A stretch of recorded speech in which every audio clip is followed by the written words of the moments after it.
February 28ನೇ ತಾರೀಕು America ಹಾಗೂ Israel ಜಂಟಿಯಾಗಿ ಒಂದು ಕಾರ್ಯಾಚರಣೆಯನ್ನು ನಡೆಸುತ್ತೆ. ಯಾವ ದೇಶದ ಮೇಲೆ? ಇರಾನ್ ಮೇಲೆ ಯಾವುದೇ ಇನ್ಫಾರ್ಮೇಶನ್ ಕೊಡ್ದೇನೆ ವಿತೌಟ್ ಇನ್ಫಾರ್ಮಿಂಗ್ ಒಂದು ಕಾರ್ಯಾಚರಣೆ ನಡೆಯುತ್ತೆ, ಯುದ್ಧವನ್ನ ಸಾರ್ತಾರೆ. ಅಲ್ಲಿಂದ ಫೆಬ್ರವರಿ 28ಕ್ಕೆ ಶುರುವಾಗುತ್ತೆ. 2ನೇ ದಿನಾನೇ ಖಮೇನಿ ಹತ್ಯೆ ಆಗುತ್ತೆ, ಅಂದ್ರೆ ಇರಾನ್ನ ಸುಪ್ರೀಂ ಲೀಡರ್ ಹತ್ಯೆ ಆಗುತ್ತೆ.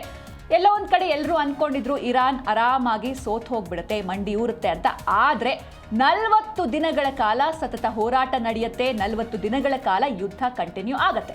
ಇದಾದ್ಮೇಲೆ ಸೀಸ್ ಫೈರ್ ಘೋಷಣೆ ಆಗುತ್ತೆ. ಅದಾದ್ಮೇಲೆ ಶಾಂತಿ ಒಪ್ಪಂದ ಪಾಕಿಸ್ತಾನದ ಮಧ್ಯಸ್ಥಿಕೆಯಲ್ಲಿ ಇಸ್ಲಾಮಾಬಾದ್ನಲ್ಲಿ ನಡೆಯುತ್ತೆ. ಇದೆಲ್ಲರಿಗೂ ಕೂಡ ಗೊತ್ತಿರುವಂತಹ ವಿಷಯ.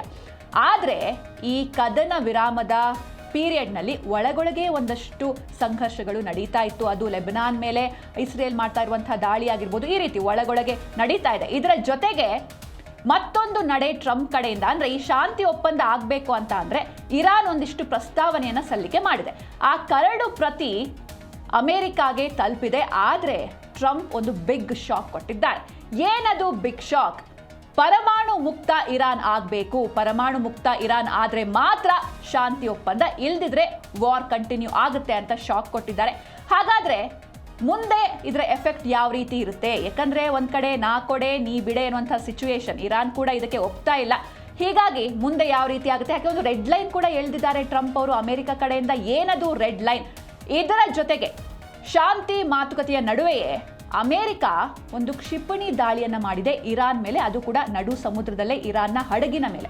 ಸೊ ಇದೆಲ್ಲದರ ಬಗ್ಗೆ ನಾವಿವತ್ತು ಮಾತಾಡ್ತಾ ಹೋಗೋಣ. ಅಂದ್ರೆ ಅಮೆರಿಕ ಇರಾನ್ ಮೇಲೆ ಯಾಕೆ ಹೆಲ್ ಫೈರ್ ಎನ್ನುವಂಥ ಒಂದು ಏರ್ ಟು ಗ್ರೌಂಡ್ ಕ್ಷಿಪಣಿ ಅಟ್ಯಾಕ್ ಮಾಡ್ತು, ಎಲ್ಲವನ್ನು ಕೂಡ ನೋಡ್ತಾ ಹೋಗೋಣ. ಮೊದಲನೇದಾಗಿ ಇರಾನ್ ಶಾಂತಿ ಒಪ್ಪಂದಕ್ಕೆ ಟ್ರಂಪ್ ಬ್ರೇಕ್ ಹಾಕಿದ್ದಾರೆ. ಯಾವ ರೀತಿ ಬ್ರೇಕ್ ಹಾಕಿದ್ದಾರೆ ಅಂತ ನೋಡ್ತಾ ಹೋಗೋಣ. ಅಂದ್ರೆ ಯಾವಾಗ ಈ ಶಾಂತಿ ಒಪ್ಪಂದ ಅಂತ ಆಯ್ತು, ಒಂದು ಕರಡು ಪ್ರತಿಯನ್ನ ಇರಾನ್ ರೆಡಿ ಮಾಡ್ಕೊಂಡಿರುತ್ತೆ. ಅದರಲ್ಲಿ ಒಂದಿಷ್ಟು ಅಂಶಗಳಿರುತ್ತೆ, ಅಂದ್ರೆ ಪ್ರಸ್ತಾವನೆಗಳು, ಇದನ್ನ ಕೊಟ್ಟಿರ್ತಾರೆ. ಆದ್ರೆ ಅದಕ್ಕೆ ತಿದ್ದುಪಡಿಯನ್ನ ಮಾಡಲಾಗಿದೆ. ಟ್ರಂಪ್ ಕಡೆಯಿಂದ ಆಗಿರುವಂತಹ ತಿದ್ದುಪಡಿ ಇದು. ಇರಾನ್ ಯುದ್ಧ ಅಂತ್ಯಗೊಳಿಸುವ ಶಾಂತಿ ಒಪ್ಪಂದದ ಕರಡು ಪ್ರತಿ ಏನಿತ್ತು, ಒಂದಷ್ಟು ಮಾಡಿಫಿಕೇಶನ್ ಮಾಡಿದ್ದಾರೆ ಟ್ರಂಪ್ ಅವರು. ಅಂತಿಮ ಹಂತಕ್ಕೆ ಬಂದಿತ್ತು ಮಾತುಕತೆ. ಬಟ್ ಕೊನೆ ಕ್ಷಣದಲ್ಲಿ ಅಮೆರಿಕ ಒಂದು ಬಿಗ್ ಶಾಕ್ ಕೊಟ್ಟಿದೆ. ಪರಮಾಣು ಶಸ್ತ್ರ ರಹಿತ ಇರಾನ್ ಆಗಬೇಕು, ಆಗ ಮಾತ್ರ ಶಾಂತಿ ಒಪ್ಪಂದ, ಇಲ್ಲದೆ ಹೋದ್ರೆ ಯುದ್ಧ ಕಂಟಿನ್ಯೂ ಆಗುತ್ತೆ ಅಂತ ಹೇಳಿದ್ದಾರೆ. ಆ ಒಂದು ಮಾಡಿಫೈಡ್ ಕರಡು ಏನಿದೆ ಅದನ್ನ ಮತ್ತೆ ಇರಾನ್ಗೆ ಪರಿಶೀಲನೆಗೆ ರಿಟರ್ನ್ ಕಳಿಸಿದೆ ಶ್ವೇತಭವನ.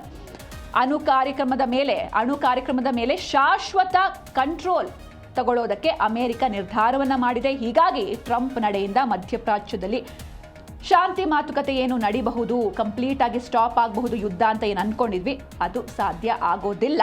ಪರಮಾಣು ಶಸ್ತ್ರ ಹೊಂದದಿರಲು ಇರಾನ್ ಒಪ್ಪಿಗೆ ನೀಡಿದೆ ಅಂತ ಟ್ರಂಪ್ ಅವರು ಕೂಡ ಹೇಳ್ತಿದ್ದಾರೆ. ಆದರೆ ಇದಕ್ಕೆ ಇರಾನ್ ಕಡೆಯಿಂದ ಯಾವುದೇ ಅಧಿಕೃತ ಮಾಹಿತಿ ಅಥವಾ ಇದಕ್ಕೆ ಇರಾನ್ ಏನು ರಿಯಾಕ್ಷನ್ ಕೊಟ್ಟಿಲ್ಲ. ಯಾಕಂದ್ರೆ ಅದು ಸಾಧ್ಯನೇ ಇಲ್ಲ.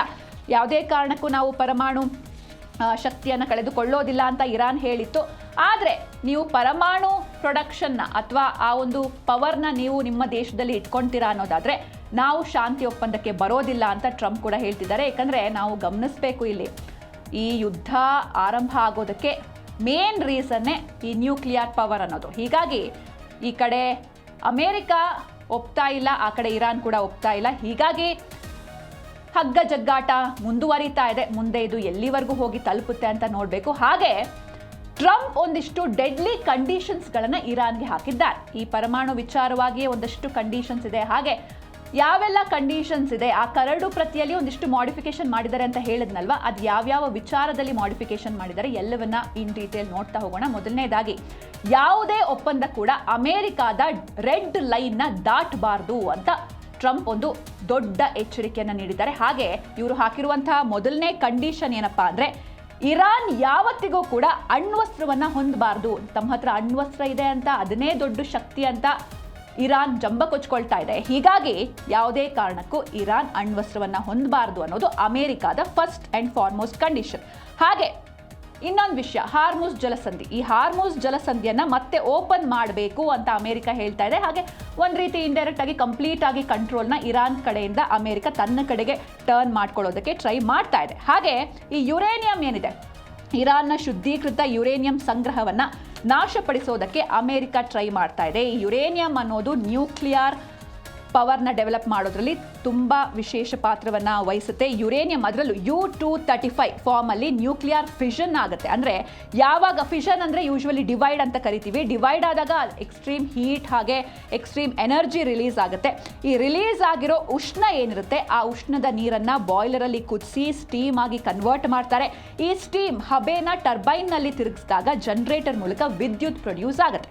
ಅಂದರೆ ಕೇವಲ 1 kg ಯುರೇನಿಯಂನಿಂದ ಪ್ರೊಡ್ಯೂಸ್ ಆಗೋ ಎನರ್ಜಿ ಏನಿರುತ್ತೆ ಅದು ಲಕ್ಷಾಂತರ kg ಕಲ್ಲಿದ್ದಲು ಆರ್ ಪೆಟ್ರೋಲಿಯಂ ಇಂಧನಕ್ಕೆ ಸಮನಾಗಿರುತ್ತೆ. ಹೀಗಾಗಿ ಯುರೇನಿಯಂ ಕಂಪ್ಲೀಟ್ ಆಗಿ ಸ್ಟೋರೇಜ್ನ ಸ್ಟಾಪ್ ಮಾಡಬೇಕು ಅಂತ ಅಮೆರಿಕ ಹೇಳಿದೆ. ಹಾಗೆ ಲೆಬನಾನ್ ಸಂಘರ್ಷ, ಇಲ್ಲಿ ಮುಖ್ಯವಾಗಿ ಲೆಬನಾನ್ ಮೇಲೆ ದಾಳಿ ಮಾಡಬಾರ್ದು ಅಂತ ಇರಾನ್ ಹೇಳ್ತಾ ಇದೆ. ಹೌದು, ಲೆಬನಾನ್ ಬೇರೆ ದೇಶ, ಬಟ್ ಸ್ಟಿಲ್ ಅದ್ರ ಮೇಲೂ ಕೂಡ ದಾಳಿ ಮಾಡಬಾರ್ದು ಅಂತ ಹೇಳ್ತಾ ಇದೆ. ಆದರೆ ಇಸ್ರೇಲ್ ಆ ರೀತಿ ಮಾಡ್ತಾ ಇಲ್ಲ. ಯಾಕಂದರೆ ಲೆಬನಾನ್ ಕಡೆಯಿಂದ ಈ ಹಿಂದೆ ಇಸ್ರೇಲ್ ಮೇಲೆ ಕ್ಷಿಪಣಿ ಅಟ್ಯಾಕ್ಗಳು ನಡೆದಿದ್ವು. ಹೀಗಾಗಿ ತನ್ನ ದೇಶದ ಭದ್ರತೆಗಾಗಿ ಇಸ್ರೇಲ್ ಲೆಬನಾನ್ ಮೇಲೆ ದಾಳಿಯನ್ನು ಮುಂದುವರ್ಸ್ಕೊಂಡು ಹೋಗ್ತಾ ಇದೆ.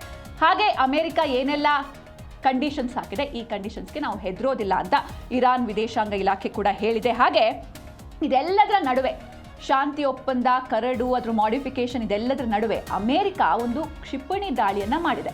ಅದು ಕೂಡ ಹೆಲ್ ಫೈರ್ ಎನ್ನುವಂಥ ಕ್ಷಿಪಣಿ ದಾಳಿ. ಈ ಹೆಲ್ ಫೈರ್ ಅಂದರೆ ಏನು? ಮೊದಲನೇದಾಗಿ ಇದು ಒಂದು ಏರ್ ಟು ಗ್ರೌಂಡ್ ಕ್ಷಿಪಣಿ ಅಂತ ಹೇಳ್ತಾರೆ. ಅಂದರೆ ಲೇಸರ್ ಟೆಕ್ನಾಲಜಿನ ಯೂಸ್ ಮಾಡಿಕೊಂಡು ಮಾಡುವಂಥ ದಾಳಿ ಇದು. ನಡು ಸಮುದ್ರದಲ್ಲಿ ಅಮೆರಿಕ ಕ್ಷಿಪಣಿ ದಾಳಿಯನ್ನು ಮಾಡಿದೆ. ಅಂದರೆ ಇರಾನ್ ಹಡಗಿನ ಮೇಲೆ ಆಗಿರುವಂಥ ಹೆಲ್ ಫೈರ್ ಅಟ್ಯಾಕ್ ಇದು. ಇರಾನ್ನತ್ತ ತೆರಳ್ತಾ ಇದ್ದ ಒಂದು ಸರಕು ಹಡಗಿನ ಮೇಲೆ ಅಮೆರಿಕಾದಿಂದ ಹೆಲ್ ಫೈರ್ ಕ್ಷಿಪಣಿ ದಾಳಿಯಾಗಿದೆ. ಅಂದರೆ ಒಂದಷ್ಟು ಎಚ್ಚರಿಕೆಗಳನ್ನು ನೀಡಿದರೂ ಕೂಡ ಇರಾನ್ ಕಡೆಗೆ ಇರಾನ್ನ ಹಡಗು ಸಾಗ್ತಾ ಇರುತ್ತೆ. ಆ ಹಡಗನ್ನು ಇನ್ಆಕ್ಟಿವ್ ಮಾಡಿದ್ದಾರೆ ಈ ದಾಳಿಯ ಮೂಲಕ. ಹೀಗಾಗಿ ಅಂತಾರಾಷ್ಟ್ರೀಯ ಜಲಸಂಧಿಯಲ್ಲಿ ಅಮೆರಿಕ ನೌಕಾಪಡೆ ಒಂದು ಭೀಕರ ಕಾರ್ಯಾಚರಣೆಯನ್ನು ನಡೆಸಿದೆ. ಇದಕ್ಕೇನೋ ಇರಾನ್ ಸುಮ್ಮನೆ ಕೂತಿಲ್ಲ. ಅಮೆರಿಕ ಹಾಗೂ ಇಸ್ರೇಲ್ ಕಡೆಯ ಒಂದು ಡ್ರೋನ್ ಏನಿತ್ತು ಆ ಡ್ರೋನನ್ನು ಇರಾನ್ ಸೇನೆ ಹೊಡೆದು ಉರುಳಿಸಿದೆ. ಬಂದರ್ ಅಬ್ಬಾಸ್ ಬಂದರಿನ ಮೇಲೆ ಏನು ದಾಳಿಯಾಗಿದೆ ಅಮೆರಿಕ ಕಡೆಯಿಂದ, ಹೆಲ್ ಫೈರ್ ಅಟ್ಯಾಕ್ ಏನಾಗಿದೆ, ಹೀಗಾಗಿ ಪರಿಸ್ಥಿತಿಯಲ್ಲಿ ಉದ್ವಿಗ್ನಗೊಂಡಿದೆ. ಒಂದು ಕಡೆ ಶಾಂತಿ ಒಪ್ಪಂದ ಅಂತ ಹೇಳ್ತಾ ಇದ್ದಾರೆ, ಆದರೆ ಒಪ್ಪಂದದ ನಡುವೆಯೇ ಪರಿಸ್ಥಿತಿ ಉದ್ವಿಗ್ನ ಆಗ್ತಾ ಇದೆ. ಹಾಗೆ ಈ ಹೆಲ್ ಫೈರ್ ಕ್ಷಿಪಣಿ ಕೂಡ ಇದು ಏರ್ ಟು ಗ್ರೌಂಡ್ ಕ್ಷಿಪಣಿ ಆಗಿರುತ್ತೆ. ಹಾಗೆ ಬಂದರ್ ಅಬ್ಬಾಸ್, ಇರಾನ್ನ ಹಾರ್ಮುಜ್ಗಾನ್ ಪ್ರಾಂತ್ಯದ ಬಂದರ್ ಅಬ್ಬಾಸ್ ಮೇಲೆ ಆಗಿರುವಂಥ ಒಂದು ಅಟ್ಯಾಕ್ ಇದು. ಆದರೆ ಇರಾನ್ ಏನು ಸುಮ್ಮನೆ ಕೂತಿಲ್ಲ. ರಿಟರ್ನ್ ಆಗಿ ಅಂದರೆ ಅಮೆರಿಕ ಹಾಗೂ ಇಸ್ರೇಲ್ ಕಡೆಯ ಜಂಟಿ ಒಂದು ಡ್ರೋನ್ ಕಳಿಸಿರ್ತಾರೆ, ಅವರು ಕೂಡ ಅದನ್ನು ಕೂಡ ಹೊಡೆದು ಉರುಳಿಸಿದೆ. ಹೆಲ್ ಫೈರ್ ಅನ್ನೋದು ಇದು ಅಮೆರಿಕದ ಸೇನೆಯು ಬಳಸುವಂತಹ ಅತ್ಯಾಧುನಿಕ ಒಂದು ಕ್ಷಿಪಣಿ ಆಗಿರುತ್ತೆ. ಗಾಳಿಯಿಂದ ನೆಲಕ್ಕೆ ಉಡಾಯಿಸಬಹುದು. ಅಂದರೆ ಏರ್ ಟು ಗ್ರೌಂಡ್ ಕ್ಷಿಪಣಿ ಇದು. ಲೇಸರ್ ತಂತ್ರಜ್ಞಾನದ ಮೂಲಕ ನಿಖರವಾಗಿ ಗುರಿಯನ್ನು ತಲುಪುತ್ತೆ. ಈ ಕ್ಷಿಪಣಿಯ ಮುಖಾಂತರ ಇರಾನ್ನ ಹಡಗನ್ನು ಅಮೆರಿಕ ಸೇನೆ ನಿಷ್ಕ್ರಿಯಗೊಳಿಸಿದೆ. ಹೀಗಾಗಿ ಒಂದು ಕಡೆ ಶಾಂತಿ ಒಪ್ಪಂದ, ಮತ್ತೊಂದು ಕಡೆ ಈ ರೀತಿ ಸಂಘರ್ಷಗಳು ಮುಂದುವರಿತಾನೇ ಇದೆ. ಇದರಿಂದಾಗಿ ಮತ್ತೆ ಮಧ್ಯಪ್ರಾಚ್ಯದಲ್ಲಿ ಉದ್ವಿಗ್ನತೆ ಹೆಚ್ಚಾಗ್ತಾ ಇದೆ. ಮತ್ತೊಂದು ಕಡೆ ನಾವಾಗಲೇ ನೋಡ್ತಾನೇ ಇದ್ದೀವಿ ಆ ಯುದ್ಧದ ಎಫೆಕ್ಟ್. ಫೆಬ್ರವರಿ 28ರಿಂದ ಶುರುವಾದಂಥ ಯುದ್ಧದ ಎಫೆಕ್ಟ್ ಭಾರತದ ಮೇಲೆ ಯಾವ ರೀತಿ ಪರಿಣಾಮವನ್ನು ಬೀರ್ತಾ ಇದೆ ಅಂತ. ಇದಕ್ಕೆ ಮೇನ್ ರೀಸನ್ ಹಾರ್ಮುಜ್ ಜಲಸಂಧಿ, ಸ್ಟ್ರೇಟ್ ಆಫ್ ಹಾರ್ಮುಜ್. ಅದರಿಂದ ಏನು ಭಾರತಕ್ಕೆ ಅಥವಾ ಬೇರೆ ಬೇರೆ ರಾಷ್ಟ್ರಗಳಿಗೆ ಹೋಗಬೇಕಾಗಿರುವಂಥ ಹಡಗುಗಳು ಹೋಗ್ತಾ ಇಲ್ಲ, ಅಂದರೆ ರೆಗ್ಯುಲರ್ ಆಗಿ ಹೋಗ್ತಾ ಇಲ್ಲ. ನಾವು ಕೂಡ ನೋಡಿದ್ವಿ, ಎಷ್ಟೋ ದಿನಗಳಾದಮೇಲೆ 1-2 ಹಡಗುಗಳು ಪಾಸ್ ಆದವು, ಅದಾದಮೇಲೆ ಮತ್ತೆ 2, ಈ ರೀತಿ. ಇದರಿಂದ ಆಲ್ರೆಡಿ ಜಾಗತಿಕವಾಗಿ ಅಥವಾ ನಮ್ಮ ದೇಶದ ಮೇಲೆ ಸಾಕಷ್ಟು ಎಫೆಕ್ಟ್ ಆಗಿದೆ ಈ ಇಂಧನ ಅಥವಾ ತೈಲದ ವಿಚಾರದಲ್ಲಿ, ಅಥವಾ ಈ ರೀತಿ ಎಫೆಕ್ಟ್ ಆಗ್ತಾನೆ ಇದೆ. ಹಾಗೆ ದರ ಏರಿಕೆ ಕೂಡ ಆಗಿದೆ, ಅದೆಲ್ಲವೂ ಕೂಡ ನಮಗೆ ಗೊತ್ತಿದೆ. ಮತ್ತೆ ಇರಾನ್ ಒಂದು ಸ್ಟೆಪ್ ಮುಂದೆ ಹೋಗ್ತಾ ಇದೆ.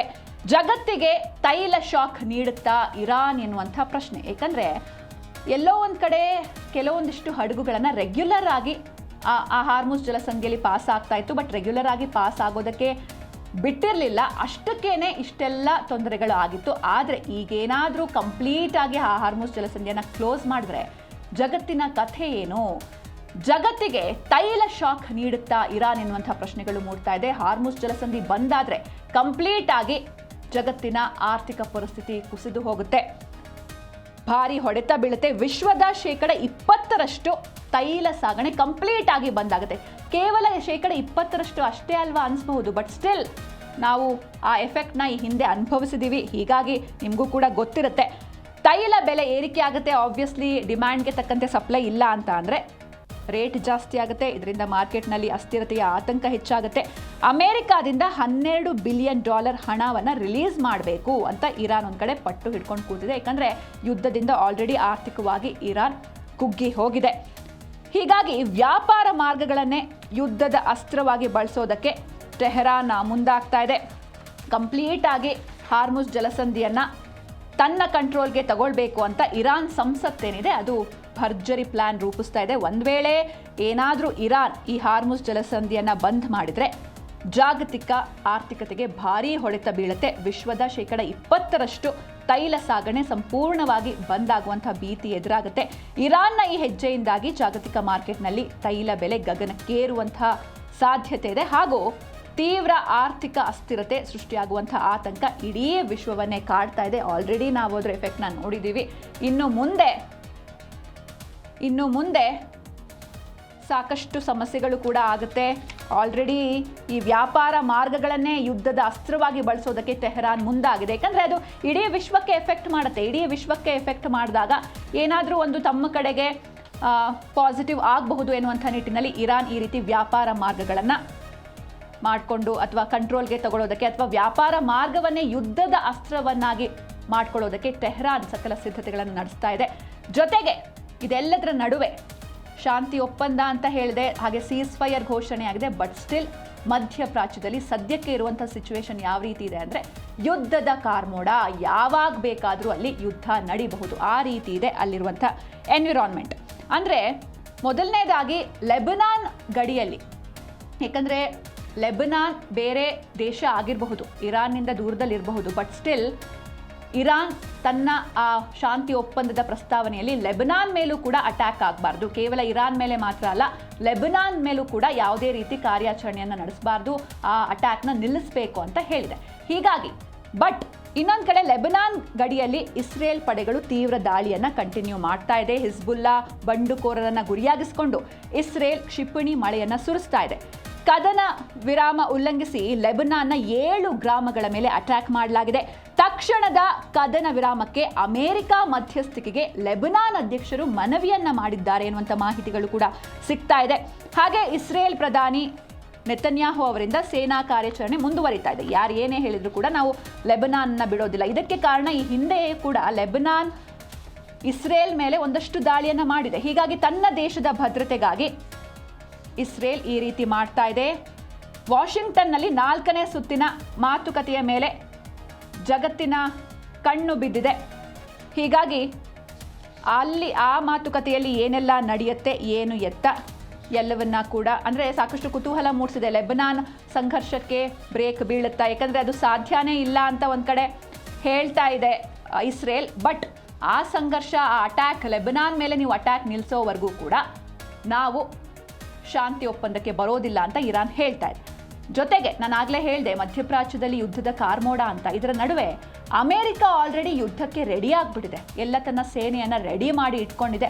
ಹಾಗಾದರೆ ಯಾವಾಗ ಬೇಕಾದರೂ ಯುದ್ಧ ಆಗ್ಬೋದು, ಯುದ್ಧದ ಮುನ್ಸೂಚನೆಯನ್ನು ಇದು ನೀಡ್ತಾ ಇದೆ. ಯುದ್ಧಕ್ಕೆ ರೆಡಿ ಎಂದಿದೆ ಅಮೆರಿಕ ಸೈನ್ಯ. ಅಗತ್ಯ ಇದ್ರೆ ಮತ್ತೆ ಯುದ್ಧ ಮಾಡೋದಕ್ಕೆ ಸಿದ್ಧ ಅಂತ ಅಮೆರಿಕ ರಕ್ಷಣಾ ಸಚಿವ ಪೀಟ್ ಹೆಕ್ಸೆಟ್ ಅವರು ಹೇಳಿದ್ದಾರೆ. ಸಿಂಗಾಪುರದ ರಕ್ಷಣಾ ಶೃಂಗಸಭೆಯಲ್ಲಿ ಇರಾನ್ಗೆ ನೇರ ಎಚ್ಚರಿಕೆಯನ್ನು ನೀಡಿದೆ ಪೆಂಟಗನ್. ಯಾವಾಗಲೂ ರೆಡಿಯಾಗಿರಿ, ಯಾವಾಗಲೂ ಆಕ್ಟಿವ್ ಆಗಿರಿ, ಸನ್ನದ್ಧ ಸ್ಥಿತಿಯಲ್ಲಿರಿ ಅಂತ ಅಮೆರಿಕ ಸೆಂಟ್ರಲ್ ಕಮಾಂಡ್ ತನ್ನ ಸೈನ್ಯಕ್ಕೆ ಸೂಚನೆಯನ್ನು ನೀಡಿದೆ. ಇರಾನ್ ಎಲ್ಲಿ ಅಂದರೆ ಈ ಅಣು ಕಾರ್ಯಕ್ರಮ ಏನಿದೆ, ನ್ಯೂಕ್ಲಿಯರ್ ಪವರ್, ಈ ಪವರ್ ಎಲ್ಲಿವರೆಗೂ ಸ್ಟಾಪ್ ಆಗೋದಿಲ್ವೋ, ಇರಾನ್ ಯಾವಾಗ ಈ ಪರಮಾಣು ಮುಕ್ತ ಆಗುತ್ತೋ ಆವಾಗ ಮಾತ್ರ ಯುದ್ಧ ನಿಲ್ಲುತ್ತೆ, ಇಲ್ದಿದ್ರೆ ದಾಳಿ ಖಚಿತ ಅಂತ ಅಮೆರಿಕ ಹೇಳ್ತಾ ಇದೆ. ಮಧ್ಯಪ್ರಾಚ್ಯದಲ್ಲಿ ಅಮೆರಿಕದ ಯುದ್ಧ ನೌಕೆಗಳು ಭಾರೀ ಸಂಖ್ಯೆಯಲ್ಲಿ ಜಮಾವಣೆ ಆಗ್ತಾ ಇದೆ. ಅಕಸ್ಮಾತ್ ಏನಾದರೂ ಮಾತುಕತೆ ವಿಫಲ ಆದರೆ ಮಿಲಿಟರಿ ಆಕ್ಷನ್ ತೆಗೆದುಕೊಳ್ಳೋದಕ್ಕೆ ಟ್ರಂಪ್ ಆಲ್ರೆಡಿ ಗ್ರೀನ್ ಸಿಗ್ನಲ್ ಕೊಟ್ಟಿದ್ದಾರೆ. ಹೀಗಾಗಿ ಏನಾಗುತ್ತೆ, ಯಾಕಂದರೆ ನಾನು ಆಗಲೇ ಹೇಳಿದಾಗೆ ಒಂದು ಕಡೆ ನಾ ಕೊಡೆ ನೀ ಬಿಡೆ ಅನ್ನುವಂಥ ಸಿಚುವೇಶನ್, ಒಂದಿಷ್ಟು ಡಿಮಾಂಡ್ಸ್, ಒಂದಿಷ್ಟು ಕಂಡೀಷನ್ಸ್ನ ಇರಾನ್ ನೀಡಿದೆ. ಆದರೆ ಅದು ಆಗೋದಿಲ್ಲ ಅಂತ ಅದರಲ್ಲೇ ಒಂದಿಷ್ಟು ಮಾಡಿಫಿಕೇಷನ್ನ ಮಾಡಿ ಅಮೆರಿಕ ಮತ್ತೆ ಆ ಮಾಡಿಫೈಡ್ ಪ್ರತಿ ಏನಿತ್ತು, ಕರಡು ಪ್ರತಿ, ಅದನ್ನು ಮತ್ತೆ ವಾಪಸ್ ಇರಾನ್ಗೆ ಕಳಿಸಿದೆ. ಹೀಗಾಗಿ ಇರಾನ್ ಯಾವ ರೀತಿ ಇದಕ್ಕೆ ರಿಯಾಕ್ಟ್ ಮಾಡುತ್ತೆ, ಏನು ಎತ್ತ, ಮತ್ತೆ ಯುದ್ಧ ಆರಂಭವಾಗುತ್ತಾ, ಎಲ್ಲವನ್ನು ಕೂಡ ಕಾದು ನೋಡಬೇಕಿದೆ.